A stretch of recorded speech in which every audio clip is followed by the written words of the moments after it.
민수기 22장 28절에서 35절까지 제가 봉독해 드립니다.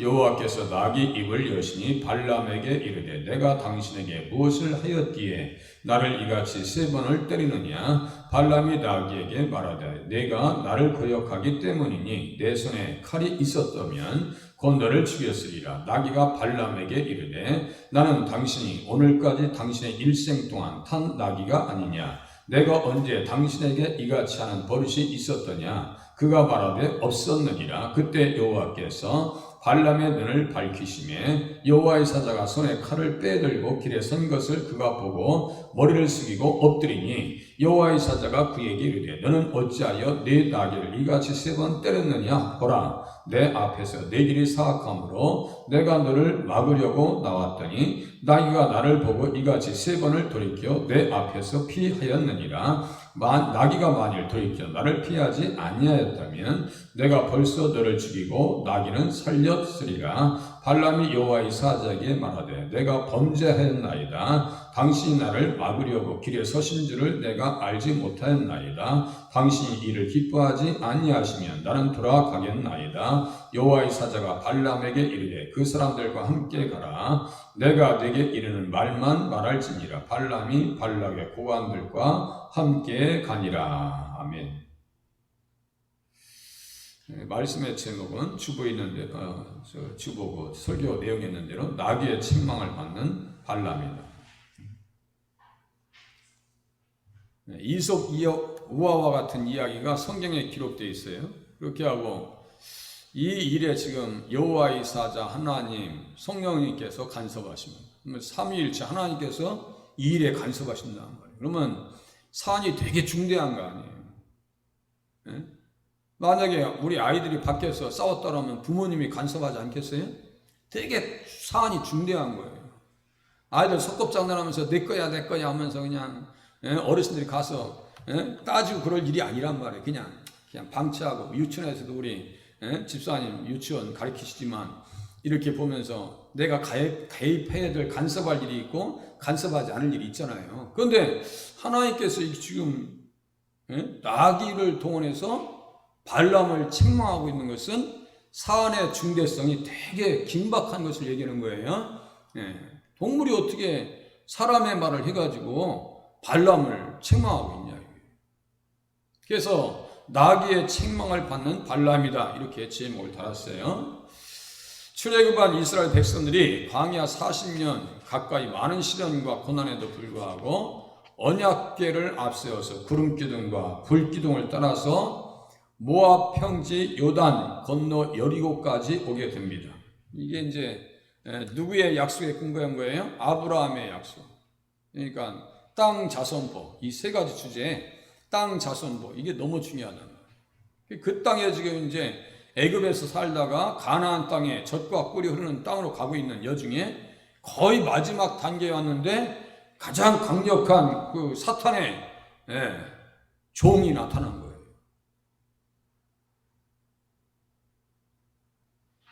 불기둥과 구름기둥을 따라서 이제 가나안 땅까지 가야 되는데 아마 우리도 천국에 들어가는 그 순간까지 악한 영들은 우리의 치맛자락을 붙들 거예요. 야, 너 가면 안 되지. 너는 지옥이랑 나랑 같이 가야 되잖아. 하면서 마귀가 우리의 시험을, 우리의 믿음을 한두 끝도 없이 흔들어 놓을 거예요. 그 관계랑 같이 보셔도 나쁘지 않습니다. 총 깔 때까지 시험 논다니까. 그래서 가나안 땅에 도착하기 전에 아모리 왕 시온과 바산한 옥이 힘으로 능으로 이스라엘 백성들을 막지 못했습니다. 바산왕이라고 하는 것은요, 르바임 족속이에요. 르바임 족속. 아낙 자손과 르바임 자손들은요, 성경에 보면 이게 거대 거인족입니다. 거인족이에요. 지금도 뭐 전설 따라 삼천리라고 거인족이 있네 없네 그런 얘기 했었고 뭐 유튜브에 그런 얘기 했는데 실질적으로 예수님 쪽에 구약 그 모세 당시에 거인족이 있었다니까요. 거인족이 있었어요. 그 아낙 자손의 후예가 누구예요? 그게 골리앗이죠. 어마어마하게 덩치들이 커요. 그 앞에 바산왕 옥, 이게 르바임 족속입니다. 워낙 커가지고 이 침대가 말이죠, 한 사람이 쓰는데 이 앞에 강대선만 해요. 혼자 쓰는데 얼마나 이 거구냐고요. 또 시온이 있어요. 헤스본 왕 시온이 있습니다. 아모리 왕 시온.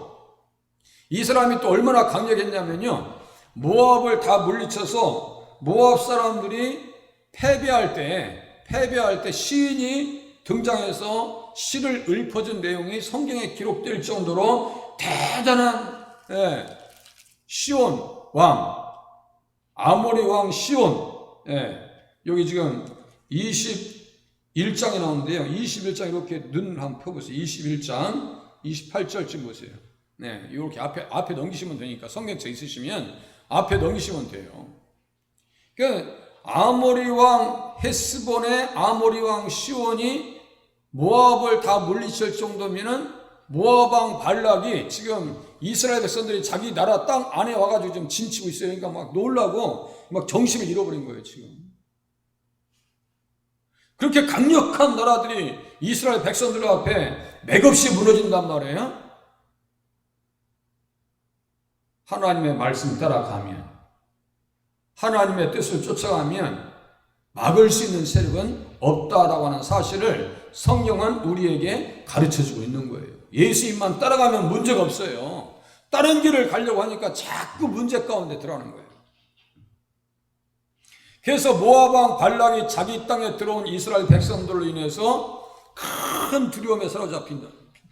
이미 그것을 누가 예언했었냐면은 모세가 예언했었어요. 모세가 출애굽기 15장에 보니까 주의 인자하심으로 주께서 구수하신 백성을 인도하시되 주의 힘으로 그들을 주의 거룩한 처소에 들어가게 하시나이다, 이렇게 예언을 해놨어요. 그렇게 하고 출애굽기 15장 15절에 보니까 모압 영웅이 떨림에 사로잡히며 가나안 주민이 다 낙담하나이다. 두려움을 가지고 두 가지 반응이 나타나요. 한쪽에는 코너에 몰린 쥐와 같이 물으려고 하는 세력이 있는가 하면, 한쪽은 굴복해 가지고 살 길을 찾는 사람이 있어요. 그게 누구냐면 라합이고 기브온 족속들이에요. 이 사람들은 여호수아가 들어온다는 얘기를 듣고 여호수아의 이름과 예수님의 이름의 뜻이 같다고 했죠.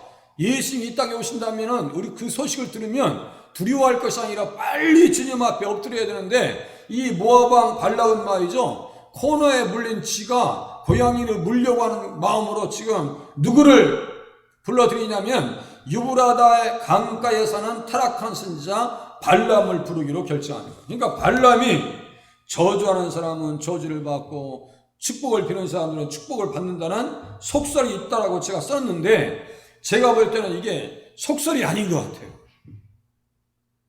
꼭 진짜 같아. 마치 우리가 그 무당들이 말이죠, 작두 위에 춤추는 게 진짜예요, 가짜예요? 작두 위에서 춤추는 게 사실이에요, 거짓이에요? 사실이지 뭐. 작두 위에서 춤추고 있는데 뭐 거짓말이라고 할 수 있어요? 나는 그건 못 봤어요. 그런데 작두 위에서 막 펄펄 뛰면서 춤춘다면서요. 그것도 다 이렇게 가려가지고 막 시퍼렇게 했는데, 이런 것과 같이 발락이 저주하는 것은 상당히 신빙성 있게 임했다라고 하는 소문이 발락의 귀에 들려옵니다. 그러니까 부르니까 하나님께서 비상적으로 간섭하시고 섭리하셔서 나귀를 통해서 지금 발람을 책망하고 있는 거예요. 무슨 말씀인지 아시겠어요? 상당히 지금 신빙성이 있어요. 저 같은 사람은요, 어떤 사람이 뭐 종교인에서 죽은 사람 일으켜 세놓고 작두에 탄다 해서 별일이냐고 말지, 내가 거기 가서 막 특별한 의미 주고 그럴 사람들이 아니에요. 요새 뭐 UFO 얘기하는데요, 다 웃기는 짜장이야. TV에 나와서 제가 UFO 타고 온 사람 외계인 인터뷰 한다 해도 내가 안 믿어. 이렇게 제 손을 이렇게 꼬집어도 내가 이 아픈 것이 성경에 기록된 것보다 내가 이 아픈 것을 믿지 않아요. 내 육체적인 감각보다는 무엇을 믿어야 돼요? 기록된 하나님의 말씀을 믿고 따라야 될 줄로 믿으시기 바랍니다. 제가 그 얘기하는 거예요. 거짓에 도전하지 말라니까요. 지금 발락은 발람을 데리고 모시고 와서 거짓에 한번 굿판을 쳐보려고 한번 데리고 온 거예요. 지금 데리고 오려고 하는 거예요. 그래서 모압 장로들과 미디안 장로들이 손에 복채를 들고 발람을 찾아갑니다.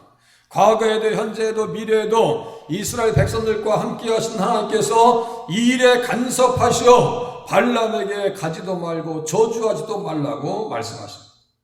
저주하지 마. 가지 마. 첫 말씀이 가지 말라는 거예요. 첫 말씀.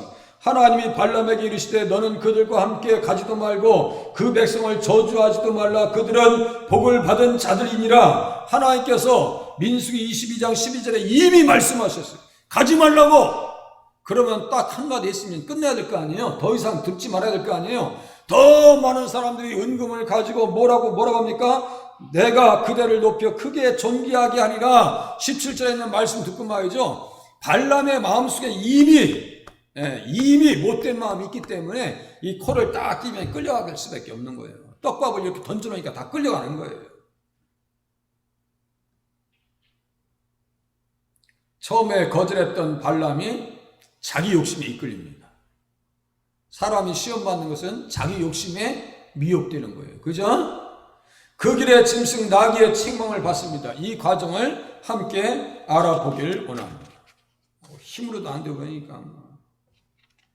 나귀가 왜 책망했는가? 발람을 불의의 싹스를 사랑했기 때문이라고 썼어요. 여호와께서 나귀의 입을 여시니 발람에게 이르되 내가 당신에게 무엇을 하였기에 나를 이같이 3번 때리느냐? 발람이 나귀에게 말하되 네가 나를 거역하기 때문이니 내 손에 칼이 있었더라면 곧 너를 죽였으리라. 여호와께서 나귀의 입을 여셨어요. 하나님께서 하시고자 하면요, 이렇게 할 수 있어요. 앵무새만 사람 말할 수 있는 게 아니에요. 제가 일선에 아쿠아리움 갔더니 앵무새가 얼마나 떠드는지 안녕하세요, 반갑습니다 하시면서 갈라니까 가지 마세요. 그래서 또 그래요. 앵무새가. 근데 그걸 어쩌면 그렇게 쟤들이 똑똑할까. 구간조도 잘 말하잖아요. 그죠? 애니멀 커뮤니케이터라고 하디라고 하는 그 동물 농장인가? 거기 보면 말이 말이죠. 등을 내주질 않아요. 사람한테. 자꾸 말도 안 들어. 그런데 그 동물의 마음을 치료하는 사람이 와서 딱 옆에 와서 이렇게 손을 이렇게 딱 대니까 말이 울어. 말이 울어. 그래서 왜 얘가 이렇게 말 안 듣는 겁니까? 했더니 얘가 출산하다가 애기가 죽었다 이거야. 망아지가 죽어서 그 이후로 얘가 마음을 못 연다는 거예요. 그걸 치료해 줘야 한다는 거예요. 내가 그거 보고요 깜짝 놀랐어요. 아, 동물들도 감정이 있구나. 그렇게 해서 울게 만들고 치료하고 이렇게 과정을 하니까요 나중에 말이 등을 내줘요. 그거 보고 야, 동물들 감정이 있네. 뭐 강아지들은 안 그래요? 강아지들도 우울해하더만요. 우리 봄이라고 우리 방권사님네 집에 강아지 보통 똑똑한 애가 아니에요. 걔가 보통 똑똑한 애가 아니에요. 그렇더라니까요. 발람은 표리부동하여 겉과 속이 다른 사람입니다. 이 겉표자고요, 속 니자고 그렇게 하고 안입을자하고 같지 않다는 얘기예요. 겉과 속이 다르다고. 겉으로는 뭐예요? 내가 하나님의 말씀을 할까? 하나님께서 가지 말라고 했다니까 하면서 속은 뭐예요? 가고 싶은 거예요. 높임 받고 싶고 돈 받고 싶고 인정받고 싶고 자기의 영향력을 확대하고 싶고 그것에 대한 마음 1%도 굽힐 생각이 없어요. 그러니까 발람은 타락한 선지자죠. 표리부동이에요. 이것을 다른 말로 얘기하면 면종복배라. 얼굴에서는 순종합니다. 그런데 속에서는요 대적하는 마음이 있어요. 가끔 그런 사람도 있죠. 겉으로서는 웃는데 속으로는 막 그냥 징후가 타오는 사람들, 그런 사람도 있잖아요. 그래서 발람이 먼저 보낸 장로들이 복채를 가지고 온 사람들의 말을 처음에는 거절했지만 더 많은 사람들이 다시 찾아와 은금으로 유혹하자 결국 발람은 못 이기는 척 떠나고만 그냥 떠나요. 떠난다. 가지 말라고 해도 떠납니다. 함께 가지 말라고, 그 백성을 저주하지도 말라고. 말로는 그래요. 은금을 내게 줄지라도 내가 능히 여호와 내 하나님의 말씀을 어겨서 덜하거나 더하지 못하겠느라. 마치 진실한 선지자처럼 아주 쇼맨십도 있어요. 예, 연기도 잘합니다. 그렇지만 그 본심은 뭐냐? 저주하기 위한 발람의 구체적인 행동이 어떻게 나오냐면요, 발람이 발락에게 말합니다. 발락이 이제 초대해서 갔어요. 못 이기는 척 하고 갔어요. 그러면서 23장 보세요. 23장 1절. 23장 1절 보세요. 거기 성경책 확인해 보세요. 발람이 발락에게 이르되 나를 위하여 여기 제단 7을 쌓고 거기 송아지 7마리와 순양 7마리를 준비하소서. 뭐 하겠다는 거예요 지금? 저주하겠다는 거예요 지금. 에? 아니 발락의 말대로 하겠다는 거예요 지금. 발람이 그렇게 못돼 먹었어요. 경고하셨음에도 불구하고 그 발람의 어리석은 행동을 베드로후서 2장 15절에서 16절에 뭐라고 하냐면요, 어리석은 길을 또 미혹되어 바른 길을 떠난 것이다 라고 지적합니다. 그는 불의의 싹스를 사랑했다라고 얘기합니다. 불의의 싹스를 사랑한 자다. 뇌물을 사랑한 자죠. 사랑한 자. 자기 불법으로 말미암아 책망을 받되 말하지 못하는 나귀가 사람의 소리로 말하여 이 선지자의 미친 행동을 저지하였느니라. 미쳤다는 것은요, 무모하다. 미친 거죠. 미쳤어요. 이성이 없는 나귀에게 자칭 선지자 발람이 책망을 받은 이유입니다. 불의의 싹스를 사랑하니까 누가 책망했어요? 발람이 책망했어요. 본인은 잘 보고 잘 듣고 잘 말한다고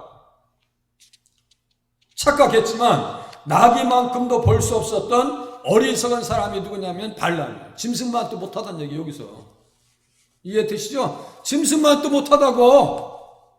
나귀는 지금 하나님을 보는데 칼을 들고 있는 여호와의 사자를 보고 있는데 발람의 눈에는 안 보이는 거예요. 나귀는 그래서 예수님을 보았으나 발람은 보지 못합니다. 탐심에 눈이 먼 결과입니다. 탐심은 우상 숭배라 했죠. 제가 늘 자주 말씀드리죠. 십계명을 갖다가 우리 김동철을 조명하고 십계명을 갖다가 어떤 A라고 하는 사람을 조명하면 이 사람이 우상을 섬기면 하나님 앞에 건강한 사람 아니에요. 예수를 모르면 영적으로 건강한 사람 아닙니다. 육신적으로 되게 착해. 그것만 가지고 안 돼. 마음 착해도 못 가요. 하나님 나라 어린이 찬송이 있어요 없어요? 마음 착해도 못 가요. 거듭나면 가는 나라 하나님 나라. 예수님을 중심에 모시지 아니하면 절대로 천국 못 간다고 하는 것이 성경의 가르침입니다. 우리는 그 가르침에 힘입어서 살아야 되고 사람을 골라서 교제하고 만나야 되는 거예요. 예수도 모르는데 그냥 교회랑은 정서적으로 뭔데 예수 믿지 않는 사람이랑 되게 친하다. 그것도 좀 이상한 거예요. 무슨 말씀인지 아시겠어요? 예수를 전혀 모르는데 착해서 나는 좋아. 그런데 교회 가면 나는 부담스러워. 이것도 안 맞는 얘기예요. 자꾸 부담스러운 것이 거꾸로 돼야 돼. 교회 오면 너무너무 편해야 되고 세상에 나가면 빨리 교회 오고 싶고 이런 마음으로 바뀌어 있어야지. 빨리 바뀌어야죠. 마음이 찔릴지어다. 마음이 찔릴지어다. 찔리라고 말씀드린 거니까 찔리셔야 돼. 저는 세상 친구도 안 만나요.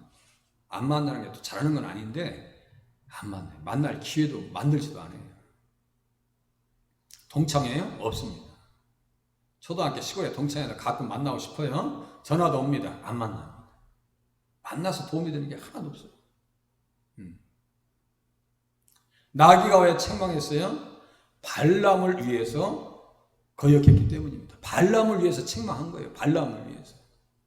나귀가 발람에게 이르되 나는 당신이 오늘까지 당신의 일생 동안 탄 나귀가 아니냐.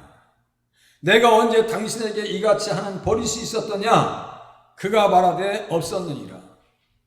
그렇지, 이구동성이지. 뭐 발람도 생전 자기가 타는 나귀가 그렇게 해본 적이 없거든요. 예? 막 그냥 이렇게 길 가다가 막 그냥 벽에다 부딪혀가지고 발에 상처나고 있는데 저 같아도 때렸겠네. 저 같아도. 자, 그때 여호와께서 발람의 눈을 밝히시며 여호와의 사자가 손에 칼을 빼들고 길에 선 것을 그가 보고 머리를 숙이고 엎드리니라. 발람이 뇌물 받았다는 얘기예요. 뇌물과 발람. 발람의 나귀는 들나귀가 아닙니다. 처음 탄 나귀가 아니에요. 들나귀가 아니에요. 집에서 길들여진 짐승입니다. 길들여진 짐승이라고요. 일생 동안 발람에게 등을 내어준 온유한 동물이었습니다. 저도 시골 출신이에요. 우리 이제 고영분 권참이랑 고향이 같아요. 예? 시골서 오면은 소 있죠, 소. 쟁기를 잡으면 어떻게 그렇게 줄을 잘 따라가 얘들은. 예? 아니 밭을 갈면 어떻게 제가 어린 마음에 이 어르신들 쟁기질하는 거 보면 야 쟁기를 하는데 소가 이렇게 똑똑할까? 예? 참 착해요 소들은. 집에서 길들여진 짐승이라고 하는 것이 그런 뜻입니다. 주인을 대적하지 않아요. 못된 발람을 살리기 위해서 거역한 착한 나귀의 이상한 행동을 보면서 자신의 과오를 돌아봤어야 돼요. 자신의 과오를 내가 뭐 문제가 없을까? 고양이하고 개들은요 지진 난다든가 산사태 날 때 미리 안 돼요. 미리 안 돼. 그래서 어떤 집에 말 들어오면 산사태가 나기 전에 막 자기 집에 있는 애완형 개가 또 밖에 기르는 개가 팍 짖어. 이놈의 개가 왜 이렇게 짖는 거예요? 밖에 나와보니까 산사태 나고 있는 거예요. 사람은요 짐승보다 못할 때가 가끔 있어요. 감각적으로 따라갈 수가 없습니다. 그럼 빨리 돌아봤어야지. 하지만 황금의 우상에 눈이 멀어버린 발람에게는, 그죠?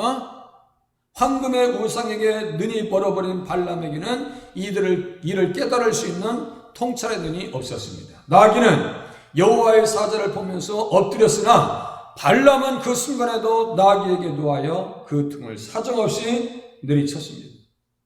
둘의 행동이 너무나 대조적인 것을 알 수가 있어요. 자기를 위해서 하는데, 예? 자기를 위해서. 산사태가 나고 있는데 안에서 나오지도 않고 저놈은 개가 왜 짖고 있냐고 막 안에서 그냥 물건 집어던지면 자기가 죽겠다는 거지. 나와서 봤으니까 사는 거지.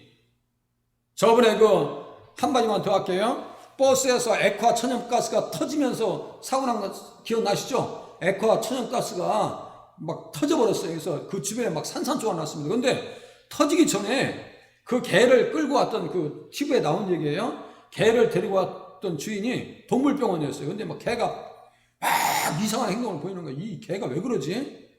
그리고 밖에 나와서 밖으로 좀 걸어갔어요. 근데 그 순간에 버스에서 액화 천연가스 있죠? LNG가 막 확 터지면서 그 주변이 산산조각 났습니다. 동물들 감각을 우리는 예의주시할 필요가 있어요. 가끔요 이상한 행동을 할 때 뭐 지진의 전조 가끔 나타나는 얘기 하잖아요. 지들도 그렇고 상당히 개들이 예민합니다. 사정없이 내리쳤어요. 둘의 행동이 너무나 대조적입니다. 잠언서 30장 2절에 보니까 어떤 말씀이 있는가 봤더니요. 12장 10절인데 의인은 자기의 가축의 생명을 돌아보나 악인의 궁일은 잔인이니라 써있어요. 그죠? 악인의 궁일은 잔인이라. 이 악인의 특징이라니까. 또 동물들도 때를 알아요. 주인을 알아봐요. 이사야서 1장도 그렇고 다 주인 안다고 지금 써있는 거예요. 그 말씀 제가 지금 이렇게 옮겨놓은 거예요. 그런데 사람들은 몰라요. 무지해가지고. 느부갓네살과 같이 교만하니 짐승과 같은 마음을 받아서 출하는 것입니다. 느부갓네살도 그랬어요. 예수님께서 나귀보다 늦게 발람의 눈을 밝히시며 그제서야 손에 칼을 보고 머리를 숙이고 엎드렸습니다. 여기 여호와의 사자가 누구예요? 예수님입니다. 여호와의 사자가 예수님입니다. 봐보세요. 나귀가 왜 책망했는가? 발람이 사악한 길을 따라왔기 때문입니다. 여호와의 사자가 그에게 이르되 너는 어찌하여 내 나귀를 이같이 3번 때렸느냐? 보라 내 앞에서 내 길이 사악함으로 내가 너를 막으려고 나왔더니 나귀가 나를 보고 이같이 3번 돌이켜 내 앞에서 피하였느니라. 나귀가 만일 돌이켜 나를 피하지 아니하였다면 내가 벌써 너를 죽이고 나귀는 살렸으리라. 자, 짐승들도요 하나님의 창조물입니다. 사람의 타락으로 창조 질서에서 벗어난 것이지 본래적으로 사람을 대적하고 해하려고 하는 의도가 짐승에게는 없습니다.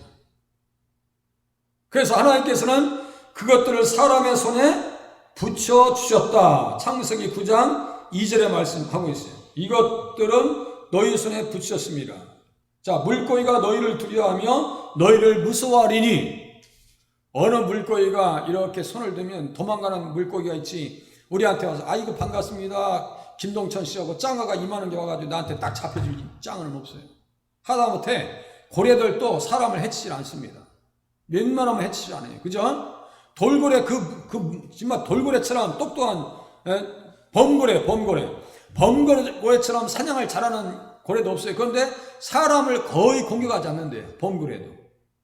그 쇼하는 범고래 있죠? 그 등치를 보세요. 예. 원래 공격하지 않아요. 하나님께서 사람의 손에 붙여놨기 때문이에요. 하지만 베들의 늙은 선지자와 같이 불순종할 때 이 선지자도 불순종하니까 사자가 나타나서 그 사람을 죽여버립니다. 본문의 나귀도 같은 맥락에서 볼 수 있습니다. 주께서 발람이 구속받은 이스라엘 백성들이 아브라함의 언약에 따라서 가나안 땅에 가는 길을 막으려는 불순한 의도로 가기 때문에 가로막게 하신 것입니다. 발람의 길이 그래서 사악했다. 내 길이 사악함으로 이걸 잘 아셔야 돼요. 내 길이 사악함으로. 지금 누구의 길을 막으려고 한 거예요? 이스라엘 백성들의 길을 막으려고. 어떤 길? 언약의 땅의 길을 가는 길을 막으려고.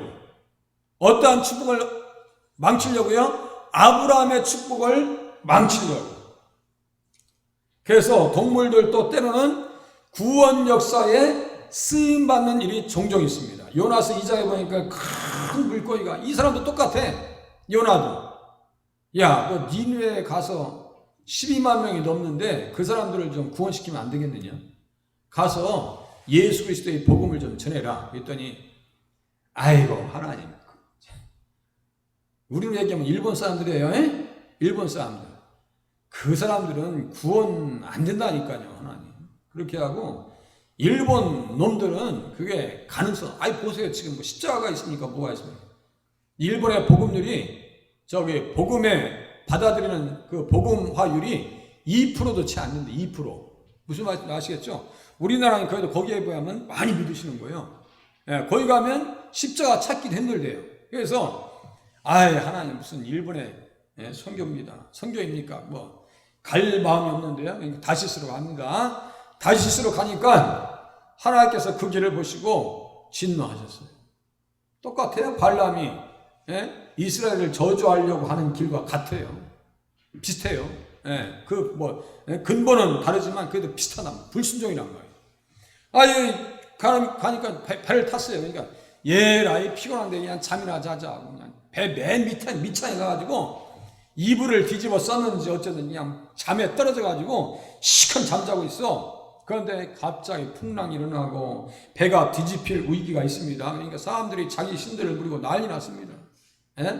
난리 났어요. 그래도 안 되니까 야 우리 중에 어떤 사람이 문제가 있는지 한번 제비 뽑아보자. 그래가지고 제비 뽑아보니까 누가 뽑혔어요?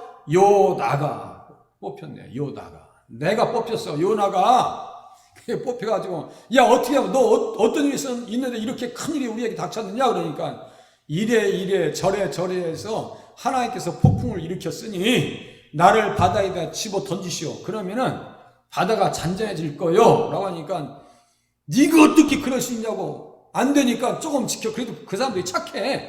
요나를 좀 지켜주려고 안 던졌어. 근데 막 더 폭풍이 장렬하니까 안 되겠다. 이제 요나는 집어 던져야 되겠다. 던지니까 폭풍이 잠잠하면서 뭐가 나타나요? 커다란 불꽃이 나타나가지고 요나를 들어 삼킵니다. 며칠 동안 삼켰어요? 3일 동안 삼킵니다. 그것이 요나가 무엇을 경험한 거예요? 무덤을 경험한 겁니다. 지옥을 경험한 거예요. 그래서 요나가 밤낮 3일 동안 물고기 뱃속에 있었던 것 같이 인자가 밤낮 3일 동안 무덤에 있으리라고 하시는 말씀이 나오는 거예요. 거기에서 예수님의 복음을 깨닫고 니느웨 성에 가서 회개를 외치니까 이 사람들이 하나님을 믿고 회개하고 구원받았다라고 성경에 써 있어요. 믿었다고 써 있어요. 하나님의 뜻대로 살지 아니하면 짐승들에게 의해서 책망받고 또 때로는 죽임을 당할 수 있어요. 이 사자도 똑같아요. 같은 맥락이에요. 예. 자, 주께서 발람이 구속받은 이스라엘 백성들이 아브라함의 언약에 따라, 다시요, 아브라함의 언약의 큰 주제 세 개 뭐라 했어요? 땅, 자손, 복. 잊지 마세요. 그 땅은 어디예요? 가나안 땅이고, 그 가나안 땅은 어디의 그림자라 했어요? 천국의 그림자. 천국의 그림자입니다. 그리고 자손.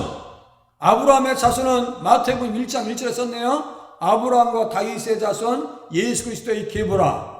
무슨 말씀인지 아시겠죠? 그래서 아브라함의 자손, 땅 자손, 그 다음에 복. 이게 뭐예요? 천국의 복입니다. 딱 한 단어로 얘기하면 천국입니다. 천국 가는 길에 있어서 발람과 같이 사악한 세력들이 우리의 길을 막을 수 있다고요. 그 얘기 한 거예요. 아말렉 족속도 이스라엘 백성들이 가고 있는 백성길을 막다가 멸망당했고 예수님의 영원한 원수가 되었습니다. 모압 역시도 이 일로 인해서 율법의 저주 가운데 들어갑니다. 율법의 저주 가운데 들어가요. 모압도 똑같아요. 왜 그 길을 막아 자기들이? 마지막으로 나귀의 책망을 받은 이유는 불의한 자들과 동행했기 때문이다. 발람이 여호와의 사자에게 말하되 내가 범죄하였나이다. 당신이 나를 막으려고 그 길에 서신 줄을 내가 알지 못하였나이다. 당신이 이를 기뻐하지 아니하시면 나는 돌아가겠나이다. 궁색한 변명을 합니다. 여호와의 사자가 발람에게 이르되 그 사람들과 함께 가라. 내가 내게 이르는 말만 말할지니라. 발람이 발락의 고관들과 함께 가니라. 발락의 고관들이 어떤 사람들이에요? 그 사람들이고, 그 사람들은 누구예요? 악인들입니다. 무슨 말 아시겠죠? 악인의 길에 서지 말라고 다윗이 얘기했어요. 악인에 서지 말라. 그 발람의 사악함을 보면요, 요 일 이후에도 똑같이 그 마음이 바뀌지 않습니다. 민수기 25장에서는 이스라엘 백성들을 미인계 써가지고 다시요, 자, 십계명을 가지고 그 인생을 조명하면 이 사람이 영적으로 건강한지 아닌지 알 수 있어요. 그죠? 미인계를 동원했어요. 7계명 깨트립니다. 그죠? 그러니까 뇌물을 또 구해서 탐심을 가지고 갑니다. 탐심은 우상 숭배라고 했어요. 그 속에 다른 영이 있어요. 다른 영. 그러니까 발람은 정상적인 사람이 아니에요. 그래서 최후적으로 보면 민수기 31장 8절에 보니까 발람은 죽임을 당합니다. 죽임을 당해요. 자, 죄인의 길을 따라서 불의한 자들과 함께 동행하고 있는 발람을 하나님께서 책망하셨고 짐승의 나귀로 책망하십니다. 나귀의 행동은 전혀 잘못된 것이 없었습니다. 불법의 동료들과 길을 가는 발람에게 예수님께서 엄히 경고하시며 내게 이르는 말만 하라고 경고하셨습니다. 그 중에 가장 인상적인 것이 무엇이냐? 23장 10절의 의인의 종말입니다. 보세요. 의인의 종말. 23장 10절. 의인의 죽음을 죽기 원하며 나의 종말이 그와 같기를 바라노라. 입에 침이나 발로. 입에 침이나 발로. 의인의 종말이 뭐예요? 천국 입성입니다. 아시겠죠? 천국 입성입니다. 이렇게 얘기할 수 있었던 것은 그에게 누구의 강권함이 있었느냐? 민수기 24장 2절 보세요. 민수기 24장 2절. 하나님의 영이 그 위에 임하신지라. 하나님의 영이 그 위에 임하신지라. 이렇게 써 있어요. 자, 다시 처음에 첫 설교할 때 얘기했어요. 성부, 성자, 성령님께서 삼위일체 하나님께서 이 일에 간섭하셨다고. 사안의 중대성으로 볼 때 이것이 너무너무 중대한 일이기 때문에 하나님께서 이 일에 간섭하셨다. 하나님의 영이 간섭하시니까 결국 누구 이야기를 하게 되느냐? 예수님 이야기합니다. 예수님 이야기예요. 어떻게 예수님 이야기를 할까요? 자, 24장 17절 보세요. 24장 17절. 24장 17절 성탄의 말씀을 외칩니다. 성탄의 말씀을 선포합니다. 내가 그를 보아도 이때 일이 아니며 내가 그를 바라보아도 가까운 일이 아니로다. 한 별이 야곱에게서 나오며 한 귀가 이스라엘에게서 일어나서 모압을 이쪽에서 저쪽까지 쳐서 무찌르고 하면서 한 별이 야곱에서 한 귀가 이스라엘에게서 일어나서 나오며. 한 별이 누굴 얘기할까요? 누구 얘기하는 것 같아요? 우리 신집사님 누구 얘기하는 것 같아요? 예수님 얘기. 우리 낙원사님 이해하셨죠? 이미 읽으시면서 이해되셨죠? 한별 한교. 그래서 슈퍼스타 예수 그리스도 지저스 크라이스트 들어보셨죠? 슈퍼스타 교회에서 왜 별 모양으로 해가지고 이렇게 틀을 해요? 옛날에 많이 보셨죠? 그 별이 누굴 얘기하는 거예요? 예수님을 상징하는 거예요. 지금 거의 하진 않지만 별만 보고 아무 생각 없는 거야. 그러니까 않는 거야. 틀이 우리 교회는 안 해요. 육적 이스라엘이 예수님을 가나안 땅에 모시기 위해서 언약궤를 앞세워 가는 길이었습니다. 이스라엘 백성들이 가나안 땅에 오시는 예수님을 모시기 위해서 언약궤를 앞세워 가는 길이었어요. 주님이 가나안 땅에 오심으로 모든 민족들 가운데 믿는 자들이 제사장 나라가 될 것을 모세가 미리 예언했습니다. 그것을 발람이 막으려고 하는 거예요. 하나님께서 예정하신 모든 축복을 지금 막으려고 하는 거예요. 그 미꾸라지 한 마리가 엄청난 일을 막으려고 했던 거예요. 그러니까 하나님, 성삼위 하나님께서 간섭하시더라고요. 우리 주님이 우리의 삶 가운데 간섭하셔서 우리 의인의 정말 천국으로 인도하실 줄로 믿으시기를 바랍니다. 구원 역사의 길을 가는 데 있어서 방해할 세력은 없다. 그 믿음 가지세요. 말씀 나누겠습니다. 자, 예수님 어떤 분이에요? 보세요. 구속사의 사명을 가진 자들을 지켜주십니다. 자, 구속사의 사명, 예수님 모시면서 예수님 그 땅에 오시는 일을 하려면 이스라엘 백성들이 극단으로 가야 되는 거예요. 그러니까 구속사의 여정, 구속사의 사명, 이스라엘 백성들의 사명은 뭐예요? 이스라엘 통해서 혈통처럼 오시는 예수 그리스도를 맞이하는 것이, 이 땅에 오게 하시는 것이 이스라엘 백성들의 사명입니다. 자, 사명을 가진 자들을 주님은 지켜주십니다. 구속사의 사명을 가진 자들을 하나님께서는 저주를 뭐로 바꾸셨어요? 복으로 바꾸셨네요. 그죠? 저주하려고 갔어요. 23장 1절 우리 봤어요? 제단 쌓으세요. 내가 그냥 저주할게요. 나쁜 사람. 구속사의 사명을 가진 자들 편에서 하나님은 일하십니다. 구원 역사의 길을 가는 사람들, 예수님을 따라가는 사람들 편에 서서 하나님께서 일하신다고요. 어떻게 사시겠어요? 승리한 이스라엘 백성들과 같이 눈동자같이 지켜주심을 믿어서 살겠습니다. 하나님께서 우리를 눈동자같이 지켜주신 줄로 믿으시길 바랍니다. 눈동자같이. 승리한 이스라엘 백성들과 같이 복되게 하심을 믿으며 살겠습니다. 저주를 복되게 하신다니까요. 율법의 저주를 풀으셔서 우리는 은혜 가운데 살게 하셨고 하나님 나라의 백성으로 맞이해 주셨다는 사실 또한 깨달으시길 바랍니다. 율법의 저주에서 우리를 다 속량해 주셨습니다. 승리한 이스라엘 백성들과 같이 예수님과 동행하면서 살겠습니다. 결국 이스라엘 백성들은 가나안 땅에 들어갔죠. 그러니까 제가 승리했다라고 쓰는 거예요. 승리한 백성. 우리 천국 가죠. 승리한 사람들만 천국 갑니다. 그 얘기예요. 기도의 제목을 나눈다면 예수님께서 지켜주심을 믿게 하시옵소서. 주님께서 복되게 하셨음을 알게 하시옵시고 우리 예수님께서 우리 편에 항상 일하심을 믿게 하시옵소서. 그 믿음 가지고 이 시간 같이 반주에 맞춰서 20초, 30초 동안 하나님 나도 그렇게 축복하셨음을 믿게 하시옵소서. 다 같이 함성으로 기도하겠습니다.